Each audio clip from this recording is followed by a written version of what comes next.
여러분 구독과 좋아요 부탁드립니다. 구독, 좋아요, 구독.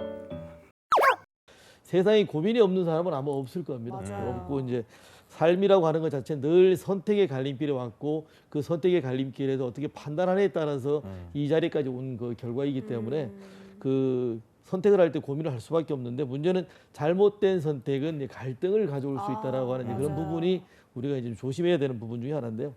연령대별 우리가 사회적으로 고민하고 있는 거는 이제 사회적 합의에서 만들어지는 건데 뭐 우리 단계별로 보시게 되면 배워야 되고 배우게 되면 취업을 해야 되고 취업을 하게 되면 결혼을 한다는 것과 그다음 자녀를 양육하고 안정된 노후 대책을 한다는 것 자체는 이제 사회적으로 우리가 합의되어 있는 그 네. 공통된 이제 고민거리가 되는 거고요. 다만 이제 같은 연령대라도 어디에 위치해 있느냐에 따라서 어떠한 그 관점을 가지고 있느냐에 따라 좀 그 고민건이 달라질 수 있는데 2018년도에 문화체육부와 이제 다음 소프트가 그 세대별 관심사를 한번 빅데이터로 분석을 해봤답니다. 네네네. 네. 근데 가장 공통적인 관심사는 일자리였습니다. 일자리. 역시 정말 모든 세대의 관심사가 이 일자리에 좀 집중이 된 것 같아요. 맞습니다. 이제 일자리에 맞는데 좀 세대별로 좀 달리 보면 전체적으로 이제 그 일자리가 맞는데 세대별로 달리 보게 된다면 5060 세대는 건강 관련 이제 의료와 보건이 이제 최상위를 차지했습니다. 그다음에 뭐냐면 모두가 관심이 조금 전에 말씀드렸던 일자리와 고용은 4위를 차지했고요. 정부가 굉장히 고심을 하고 있는 노후 안정과 복지 분야는 의외로 10위를 차지했다는 해서 좀 의외의 그 결과를 좀 봤는데요.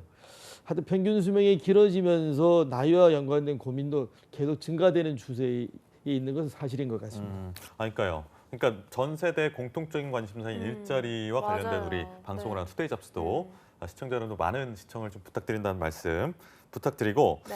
부모님 세대 역시도 사실 청년들만의 고민의 전유물인 줄 알았습니다. 일자리라는 게. 저희 방송도 실제로는 월화수목금 이렇게 방송이 되지만 사실 5060 세대나 4060 세대들을 위한 방송 금요일에 편중이 돼 있거든요. 나머지 대부분은 거의 청년층을 위한 방송인데 이렇게 공유를 하고 있는 고민이었습니다. 좀 새롭게 알게 됐네요. 근데 사실 뭐 나이가 들었다고 전체적인 고민의 그 줄기는 바뀌는 건 아닌 것 같고 다만 나이에 따라서 그 고민의 경중이 좀 달라질 수는 있다고 볼 수는 있는데요. 네. 경제 문제와 뭐 건강에 관련돼 있는 문제는 나이를 초월해서 모두가 고민하는 그런 그 키워드가 아닐까라는 생각을 해봅니다.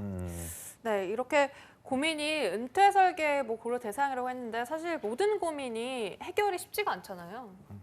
맞습니다. 그래서 이제 요새 최근에 있는 베이브모 세대들이 또 이제 고민하는 게 뭐냐면 베이브모 세대들은 어떻게 보면은 세대를 기준한다면 아무도 가지 않았던 길을 이제 걸어가야 될 그런 이제 그 세대인데요. 스스로가 이제 낀 세대라고 얘기를 이제 많이들 하고 있습니다.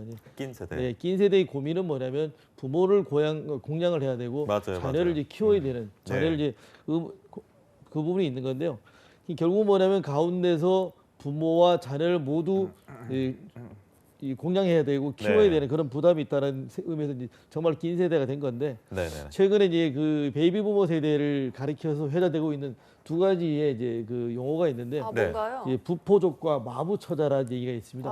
부포족이요? 부포족이라는 얘기는 뭐냐면 자식에게 부양받을 것을 포기한 사람들을 이제 부포족이라고 얘기를 하고 있고 마부처자는 뭐냐면 마지막으로 부양을 하고 처음으로 자녀를 모시는 세대다 이렇게 지금 해서 그 최근에 그 용어가 나온 걸 제가 봤습니다. 그러니까요. 옛날에 뭐 부모에게 효도하고 뭐 공덕을 갚는다 뭐 이런 뭐 얘기도 효자비. 많았는데 그런 게 이제 네. 막 완전히 옛날 얘기가 돼버린 그런 상황이 좀 슬프게도 느껴지네요. 자, 슬프지만 현실인데 얼마 전에 이제 봤던 네. 그 키워드 중에 뭐가 있냐면 자녀는 부모의 부캐가 아니라 이런 얘기가 있습니다. 그래서, 부캐요? 그래서 부캐요? 이제 그 자녀들은 요새 최근에 많이 나오지만 자녀의 삶에 올인하지 말라는 얘기가 많이 나오는데 네. 그런 부분이 또 하나의 와닿는 얘기가 아닐까 생각을 해봅니다. 네.